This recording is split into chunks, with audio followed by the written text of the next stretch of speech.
Hello दोस्तों, मैं रामनिका गांधी। मैं एक होम्योपैथिक विशेषज्ञ हूँ।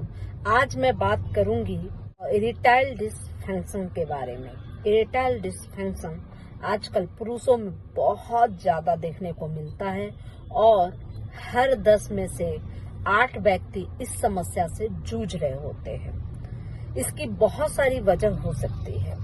इरेक्टाइल डिसफंक्शन यानी कि मर्दाना कमजोरी, यह इतना ज्यादा इससे लोग प्रभावित है कि जगह जगह आपको इश्तिहार लिखा दिखेगा, मर्दाना कमजोरी को दूर करें। जबकि इसके संदर्भ में जो वैद्य हकीम की दवाइयां लेते हैं वह और ज्यादा धीरे धीरे स्थिति उनकी गंभीर होती जाती है। इरेक्टाइल डिसफंक्शन में बहुत सारी होम्योपैथिक दवाइयां भी है, लेकिन सभी दवाइयां सभी को नहीं ठीक कर सकती, क्योंकि एक ही बीमारी अगर 2 पुरुषों में है या 4 पुरुषों में है तो उसके सिम्टम अलग अलग हो सकते हैं, कारण अलग अलग हो सकते हैं। इरेक्टाइल डिसफंक्शन के बहुत सारे होने के कारण हो सकते हैं। इरेक्टाइल डिसफंक्शन का मतलब यह होता है कि पेनिस में ब्लड फ्लो सही से नहीं हो पाता, ब्लड फ्लो रिड्यूस हो जाता है। रिड्यूस हो जाता है यानी कि जो फ्लो बनता है, जो ब्लड सप्लाई होती है, वह फिर से रिटर्न हो जाता है। तो वैसी स्थिति में क्या होता है कि व्यक्ति के अंदर जो काम उत्तेजना होता है वो तुरंत ही सडन डाउन हो जाता है। इससे व्यक्ति बहुत ज्यादा परेशान और दुखी होता है। इरेक्टाइल डिसफंक्शन नपुंसकता के लिए एक कारण हो सकती है। दूसरा कारण होता है नपुंसकता, उससे भी बोलते हैं जब कोई व्यक्ति बच्चा उत्पन्न करने में असमर्थ होता है। तो ये 2 तरह के होते हैं। लेकिन इरेक्टाइल डिसफंक्शन अगर होता है और बहुत ज्यादा इसकी स्थिति सीवियर हो जाती है, उस स्थिति में भी व्यक्ति बच्चा उत्पन्न नहीं कर पाता। जैसे कि इरेक्टाइल डिसफंक्शन में यह होता है कि एक तो पेनिस में ब्लड की सप्लाई नहीं होती है, दूसरा होता है कि शुक्राणुओं की कमी या टेस्टोस्टेरोन हार्मोन की कमी। यह 2 कारण प्रमुखता से होती है। लेकिन अगर ब्लड सप्लाई नहीं हो रही है पेनिस को, तो उसके लिए भी कई कारण हो सकते हैं। सिर्फ 2 कारण मुख्य रूप से हैं, लेकिन पेनिस में ब्लड सप्लाई क्यों नहीं हो रही है, उसके क्या कारण हो सकते हैं? तो उसके बहुत सारे कारण हो सकते हैं। एक तो जो नस है, नसों में बसा का जमना यानी कि कोलेस्ट्रॉल का बढ़ जाना। पेनिस के नसों में कोलेस्ट्रॉल बढ़ सकता है, आपके स्पाइनल कॉर्ड के नसों में कोलेस्ट्रॉल बढ़ सकता है, जिसकी वजह से पेनिस में प्रॉपर ब्लड सप्लाई नहीं हो पाती। इस वजह से भी इरेक्टाइल डिसफंक्शन हो सकता है। दूसरा है टेंशन। बहुत ज्यादा व्यक्ति अभी के समय में बहुत भाग दौड़ है, बहुत ज्यादा कंपटीशन है, लोग हर समय अपने काम व्यवसाय को लेकर बहुत ज्यादा टेंशन में होते हैं। इस वजह से भी इरेक्टाइल डिसफंक्शन की समस्या वर्तमान समय में बढ़ती जा रही है।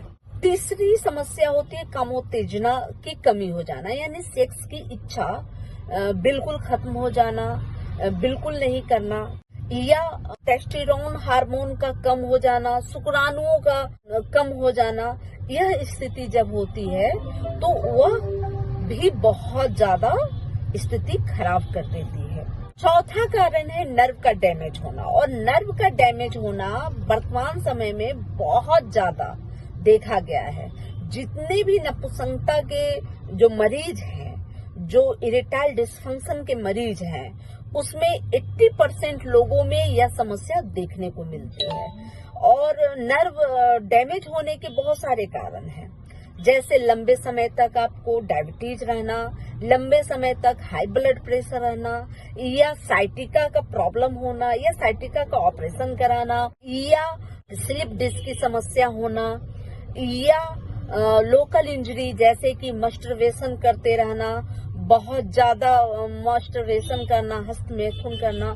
यह समस्या बहुत ज्यादा लोगों को गंभीरता की तरफ ले जाता है और इसके केस बहुत ज्यादा देखने को मिलते हैं। तो जैसा कि मैं इतने सारे सिम्टम बताई, हर सिम्टम के ऊपर अलग अलग मेडिसिन होती है। लोग इरेक्टाइल डिसफंक्शन के बहुत सारी दवाइयाँ कराते हैं, नीम हकीम के पास जाते हैं, बहुत सारी दवाइयाँ वियाग्रा का सेवन करते हैं, जो कि सिर्फ थोड़े से समय के लिए आपको उत्तेजना दे सकता है, लेकिन पूरी तरह समस्या को ठीक नहीं कर पाता। होम्योपैथी की भी बहुत सारी दवाइयां हैं, बहुत सारी दवाइयां लोग लेते रहते हैं लगातार, लेकिन कंप्लीट ठीक नहीं हो पाते, लोगों का विश्वास उठ जाता है। लेकिन इरेक्टाइल डिसफंक्शन में होम्योपैथिक 100 में 100% कारगर दवा होती है। अब समस्या क्या होती है कि इस समस्या को ठीक करने के लिए आपके डॉक्टर आपको अच्छी तरह से समझे, आपको अच्छी तरह से क्वेश्चन करे, और सबसे बड़ी चीज है, स्थिति को अगर बारीकी से समझ लिया जाए तो इरेक्टाइल डिसफंक्शन को चुटकियों में दूर किया जा सकता है, नपुंसकता को बिल्कुल समाप्त किया जा सकता है। लेकिन जब जो समस्या है, कारण क्या है, स्थिति क्या है, उसको अगर सही से डायग्नोज किया जाए तभी जाकर आपकी समस्या होम्योपैथिक दवाई से बिल्कुल ठीक की जा सकती है। अब रही बात कि जिस तरह से कारण है या जिस तरह से सिम्टम नजर आते हैं, उस तरह से दवाइयों को भी चूज करनी चाहिए। जैसा कि मैं पहले बताई कि नसों में अगर वसा बहुत ज्यादा आ जाए और ब्लड फ्लो सही नहीं हो, तो वैसी स्थिति में क्रेटेक्स मदर टीचर का इस्तेमाल कम से कम 2 महीने तक जरूर करनी चाहिए। साथ में आप गुटेरिया गुमेरिया मदर टीचर का इस्तेमाल 10-10 बूंद सुबह शाम जरूर करनी चाहिए, वो भी गुनगुने पानी के साथ। जिस तरह से कारण है या जिस तरह से सिम्टम नजर आते हैं, उस तरह से दवाइयों को भी चूज करनी चाहिए। जैसा कि मैं पहले बताई कि नसों में अगर वसा बहुत ज्यादा आ जाए और ब्लड फ्लो सही नहीं हो, तो वैसी स्थिति में क्रेटेक्स मदर टीचर का इस्तेमाल कम से कम 2 महीने तक जरूर करनी चाहिए। साथ में आप गुटेरिया गुमेरिया मदर टीचर का इस्तेमाल 10-10 बूंद सुबह शाम जरूर करनी चाहिए, वो भी गुनगुने पानी के साथ। अगर नसों में वसा आ जाए या कि पेनिस की जो नसें होती है वो मोटी मोटी हो जाए, ब्लड सर्कुलेशन सही से उन पेनिस पर न जाए, उन नसों के माध्यम से नहीं जाए, या तो शुरुआत में अच्छा ब्लड सप्लाई हो रही है और अचानक से ऐसा लगे कि सडन जो पेनिस है उसमें दिक्कत आ रही है, मतलब आपको जो है इरेक्टाइल डिसफंक्शन, मतलब तुरंत ही ब्लड सप्लाई जो है वापस रिड्यूस हो रहा है। उस स्थिति में जब पेनिस की नसें मोटी मोटी दिख रही हो, उस स्थिति में हेमामेलिश 30 का प्रयोग करिए, बहुत अच्छा लाभ देगा। इसके बाद इसके लिए बहुत अच्छी दवा है, इरेक्टाइल डिसफंक्शन की बहुत अच्छी दवा एग्नस कास्ट है। एग्नस कास्ट 30 पोटेंसी में ले, बेहद अच्छा फायदा करेगा। अगर इच्छा तो बहुत हो रही है, इच्छा बहुत होती है, लेकिन जो है कि किंतु ताकत नहीं रहती, बिल्कुल ताकत नहीं रहती, असमर्थ होते हैं, इंटरकोर्स करने में असमर्थता होती है, वैसी स्थिति में आप कैलेडियम 30 ले सकते हैं। जिन लोगों को डिप्रेशन की वजह से दिक्कत होती है, या जो लोग अधिक एज के हो गए हैं, 40 से ऊपर के हो गए हैं, या जो लोग बहुत ज्यादा नशाखोरी करते हैं, बहुत ज्यादा तंबाकू का एक्सेस इस्तेमाल करते हैं, और जिसकी वजह से उन्हें इरेक्टाइल डिसफंक्शन की समस्या हो रही है, वैसी स्थिति में कैलेडियम बेहतर फायदा करती है। कैलेडियम और लाइकोपोडियम दोनों की स्थिति एक ही समान है। लाइकोपोडियम और कैलेडियम नशाखोरों के लिए उत्तम है, दोनों ही दवाइयाँ, और दोनों में यह स्थिति देखी जाती है कि जो ज्यादा उम्र के लोग हैं और उन लोगों को इरेक्टाइल डिसफंक्शन की समस्या है, तो दोनों ही दवाइयाँ वैसे लोगों को भी फायदा करती है। तीसरी स्थिति यह होती है इरेक्टाइल डिसफंक्शन की कि बहुत ज्यादा टेंशन, डिप्रेशन में हो व्यक्ति, उस स्थिति में कैलेडियम और लाइकोपोडियम दोनों ही बहुत अच्छे फायदा करती है। इसलिए ये सिम्टम को देखकर दवा ली जाए तो बहुत ज्यादा असरकारक होती है। इन दोनों दवाइयों में समानता होती है। अब रही बात कि लाइकोपोडियम का जो रोगी होता है बहुत ज्यादा टेंशन में होता है, डिप्रेशन में होता है, रात होते होते जैसे ही शाम ढलने लगता है वो बिल्कुल थक जाता, बिल्कुल हार जाता है। वैसी स्थिति में भी लाइकोपोडियम बेहतर फायदा करता है। नसों में तनाव कम हो तो ओनोस्पोडियम का भी उपयोग किया जा सकता है। आपको लग रहा है कि आपके नसों में तनाव बिल्कुल नहीं रहा, तो ओनोस्पोडियम का इस्तेमाल 30 पोटेंसी में कर सकते हैं, सुबह दोपहर शाम। लाइकोपोडियम का जब भी इस्तेमाल करना हो तो सुबह और दोपहर को ही करें, रात को बिल्कुल ना करें। लाइकोपोडियम रात को लेना अच्छा नहीं समझा जाता। आप उसकी जगह कैलेडियम ले सकते हैं। कैलेडियम 30 पोटेंसी में आप ले, सुबह दोपहर शाम, बहुत अच्छा काम करता है। और जब अधिक उम्र के लोग हैं, बुजुर्ग व्यक्ति है और उनको इरेक्टाइल डिस्फंक्शन की समस्या है, उस स्थिति में कैलेडियम 1 mg की एक मात्रा प्रत्येक रात को लेनी चाहिए। शुरुआत में कम से कम 15 दिनों तक 1 mg की मात्रा लेनी चाहिए। उसके बाद एक दिन छोड़कर आप इस दवा का रात को इस्तेमाल करें। आप देखेंगे कि बहुत अच्छी स्थिति में आप पुनः हो गए हैं। कभी कभी यह देखने को मिलता है कि शुरुआत में तो बहुत अच्छा रिस्पांस होता है, लेकिन जैसे ही इंटरकोर्स होता है, जैसे ही मामला आगे बढ़ता है, तो बहुत ज्यादा कमजोरी हो जाती है, दिक्कत होता है और प्रीमेच्योर हो जाता है, स्थिति बन जाती है। तो उस स्थिति में एसिड फॉस व सेलेनियम बहुत अच्छा काम करता है।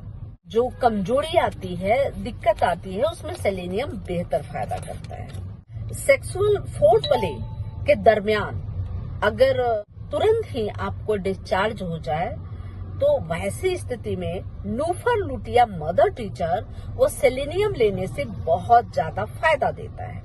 जैसा कि मैं पहले ही बताई कि डिप्रेशन की वजह से होने वाले जो नपुंसकता है, जो इरेक्टाइल डिस्फंक्शन है, उसमें एग्नस कास्ट, लाइकोपोडियम व कैलेडियम बहुत अच्छा फायदा करता है। डायबिटीज की वजह से अगर आपके नसें कमजोर हो जाए या डायबिटीज लंबे समय तक बना है और उसकी वजह से जो आपका इरेक्टाइल डिस्फंक्शन हो रहा है, उसके लिए आप एसिड फोस का इस्तेमाल कर सकते हैं। ऐसी स्थिति में एसिड फोस लेने से पहली तो आपकी कमजोरी दूर होगी, दूसरी आपकी जो डायबिटीज की समस्या उसमें कमी आएगी और तीसरी इरेक्टाइल डिस्फंक्शन की समस्या हमेशा के लिए समाप्त हो जाएगी। बहुत लोगों में देखा गया कि गनोरिया का अटैक बार बार आता है और उसकी वजह से इरेक्टाइल डिस्फंक्शन की समस्या है।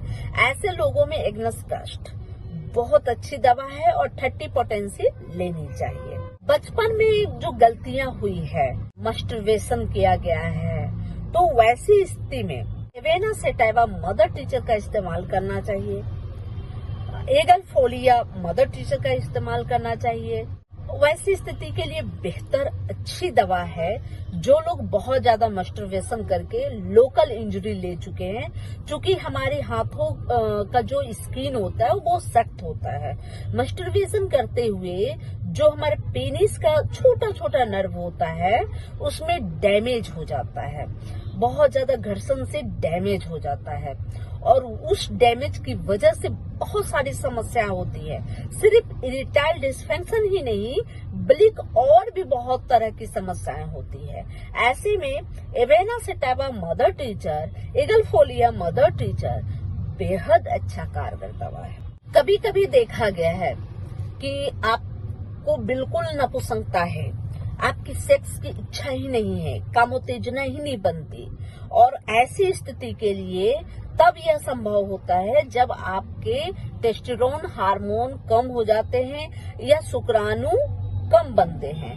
ऐसी स्थिति में आपके अंदर सेक्स की इच्छा ही नहीं बनती। ऐसी स्थिति में आप टेस्टिस 3X की 2 गोलियां सुबह दोपहर शाम कंटिन्यू बस 2 से 3 महीने तक आवश्यक रूप से लें। इससे क्या होगा कि टेस्टोस्टेरोन सही से बनना शुरू हो जाएगा और शुक्राणु में भी बढ़ोतरी आएगी। इससे आपकी इस तरह की इरेक्टाइल डिस्फंक्शन या कंप्लीट नपुंसकता को फिर से ठीक किया जा सकता है और व्यक्ति पूर्णतः स्वस्थ हो सकता है। इसके साथ साथ damiana mother teacher, नूफर लुटिया mother teacher का इस्तेमाल किया जाना चाहिए। अगर किसी तरह से स्पाइनल कोड में आपको दिक्कत रही हो, साइटिका की दिक्कत रही हो, या आपके पेनिस में कभी चोट लगने की वजह से वहां के नर्व डैमेज हो गए हों, अगर इस तरह की स्थिति हुई हो, तो ऐसी स्थिति में जब भी चोट या ऑपरेशन के बाद आपको अगर दिक्कत उत्पन्न हुई हो, आपके पेनिस में ब्लड सप्लाई नहीं हो रही हो, तो ऐसी स्थिति में आर्निका आवश्यक रूप से देनी चाहिए। साथ में अर्जेंटम नाइट्रिकम बेहद फायदेमंद दवा है। मस्टरवेशन के बाद अगर आपको डैमेज हुआ है, तो जैसा कि मैं पहले बताई कि एवाइना सेटावा मदर टीचर व ईगल फोलिया मदर टीचर आप ले सकते हैं, लेकिन एस्टिफेसगिरिया इसके लिए बहुत ज्यादा अच्छी दवा है। एस्टिफेसगिरिया व बेलिस पर 30 का दोनों दवाइयां 30 पोटेंसी में सुबह दोपहर शाम ले सकते हैं। मस्टरवेशन यानी कि लोकल इंजरी, मस्टरवेशन के बाद लोकल इंजरी है, उसमें एस्टिफेसगिरिया लेनी चाहिए, बेलिस पर लेनी चाहिए। 30 पोटेंसी में दोनों दवाइयों को आप ले सकते हैं। अलग अलग 10 मिनट के 15 मिनट के अंतराल पर ले सकते हैं, या दोनों दवाई को एक बड़ी शीशी में लाकर मिलाकर इसका सेवन कर सकते हैं। साथ में एवाइना सेटावा मदर टीचर का भी उपयोग करना चाहिए। तो यह मस्टरवेशन यानी कि लोकल इंजरी को ठीक करता है और पुनः आपके पेनिस को सही करता है, ब्लड सप्लाई जो सर्कुलेशन है वो बढ़ाता है। ऐसी स्थिति में जो भी आपके सिम्टम है, कारण क्या है या अभी उत्पन्न स्थिति क्या है, उन सभी को मद्देनजर रखकर ही ट्रीटमेंट होनी चाहिए। अगर सभी कंडीशन को समझ लिया जाए तो दवाई का निर्धारण सही होता है, और जब दवाई का निर्धारण सही होता है तो बीमारी ठीक होने में तनिक भी देर नहीं लगाती। इसलिए किसी भी समस्या के समाधान के लिए आप किसी अच्छे होम्योपैथ डॉक्टर से मिले और अपना ट्रीटमेंट कराएं। अपनी पूरी विस्तृत जानकारी जरूर दें ताकि डॉक्टर को सही दवा समझने में मुश्किल ना आए और आपको सही दवा मिले, ताकि पहली बार में ही आप सही हो सके। अगर किसी कारण से आपके दिमाग में कोई ख्याल नहीं आया कि आपको अपनी समस्या बताने में कमी हुई है, तो आप डॉक्टर को फिर एक मौका जरूर देनी चाहिए कि मैंने यह नहीं बताया था, ताकि हो सकता है दवा चयन सही नहीं हुआ हो। लेकिन ऐसा नहीं होता कि आप सही सब बात बताएं और आपके डॉक्टर अच्छी दवा का चयन नहीं करें। कभी कभी क्या होता है कि हम लोग लज्जा बस, संकोच बस, हम लोग बहुत सारी बातें बता नहीं पाते अपने डॉक्टर को। ये बीमारी का सिर्फ एक नाम जान लिया और बता दिया कि मुझे यह समस्या है। कैसे होता है, क्यों होता है, किस तरह होता है, कब से हो रहा है और इसकी शुरुआत का कारण क्या है, ये कंप्लीट नहीं बता पाते। तो उस संदर्भ में सही दवा चयन नहीं होता। अंदाज से कोई भी दवा लेने का मतलब है कि आपकी समस्या सही नहीं। इरेक्टाइल डिस्फंक्शन यानी कि कंप्लीट नपुंसकता की एक बहुत ही अच्छी दवा है ओहिम्बिनम। ओहिम्बिनम के ऊपर मेरी एक स्पेशल वीडियो भी है, आप वहां जाकर देख सकते हैं। ओहिम्बिनम ऐसी दवा है, ऐसी चमत्कारिक दवा है जो हर तरह की नपुंसकता के लिए बेहतर है। लेकिन ऐसी नपुंसकता जिसमें पेट की कोई समस्या न हो, शरीर में किसी तरह का इन्फ्लामेशन यानी कि सूजन नहीं हो, तभी इस दवा का प्रयोग करना चाहिए। वह भी यह दवा का प्रयोग अपने चिकित्सक के गाइडलाइन में करनी चाहिए, क्योंकि चिकित्सक ही समझ सकते हैं इस दवा का बहुत कम मात्रा में प्रयोग करना होता है और इसका रिजल्ट बहुत ज्यादा आपको मिलता है। लेकिन ओहिम्बिनम का उपयोग चिकित्सक के निरीक्षण में आपसे करें, क्योंकि चिकित्सक ये जान पाएंगे कि आप इस दवा के अधिकारी हैं या नहीं हैं। ये बहुत ही चमत्कारिक दवा है जो इरेक्टाइल डिस्फंक्शन की महाऔषधियों में जानी जाती है। अब रही बात कि आप जब भी कोई अपनी हेल्थ से जुड़ी समस्या से आप मेरे से समाधान चाहते हैं, तो मैं ऑनलाइन भी आपको समाधान दे सकती हूँ और आप मेरे क्लिनिक पे भी आ सकते हैं। इसका पूरा पता डिस्क्रिप्शन बॉक्स में दिया हुआ है। ये जानकारी अच्छी लगी तो लाइक जरूर करें, तो सब्सक्राइब जरूर करें। जय हिंद, जय भारत, धन्यवाद।